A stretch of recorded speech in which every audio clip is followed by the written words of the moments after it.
আল্লাহ পাকের রহমত দেখেন। আরেকটা ঘটনা আছে এমন, একটা বিড়ালকে বেঁধে রেখেছিল এক মহিলা, খাবার দেয় নাই, কষ্ট দিয়েছে। একটা বিড়ালকে খাবার না দিয়ে কষ্ট দেওয়ার কারণে এই মহিলাকে আল্লাহ পাক জাহান্নামে পাঠিয়েছে। নবীজি একটা বিড়াল ছিল, নবীজি একটা বিড়াল ছিল, নাম হচ্ছে মুয়েজ্জা। নাম কি? মুয়েজ্জা। বিড়ালটা হচ্ছে আমাদের আবেগের জায়গা, ভালোবাসার জায়গা, এবং বিড়ালের জন্য অধিক পরিমাণে ভালোবাসা, মায়া, আদর মানুষের মাঝে ঢুকিয়ে দিয়েছে একজন। তিনি কে? বিড়াল পোষা এটা জায়েজ, তবে কিছু বিষয় খেয়াল রাখতে হবে। যারা বিড়াল পোষে বাসায়, বিড়ালের জন্য কোনো অবহেলা না হয়, কোনো অযত্ন না হয়।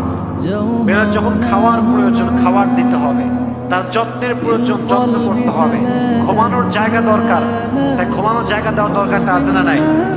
তাকে যত্ন করতে হবে। ইভেন হাদিসে এসেছে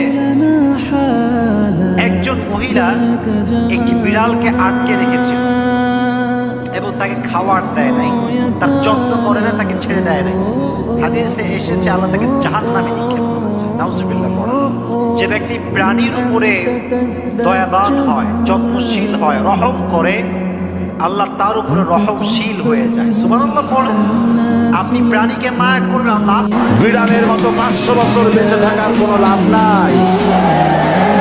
সিংহের মতো এক ঘন্টা বাঁচতে চাই।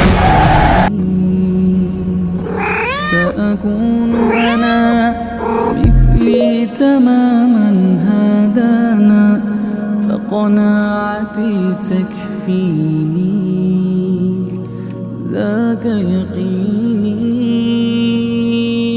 لا لا لا نحتاج المال كي نزداد جمالا جوهرنا هنا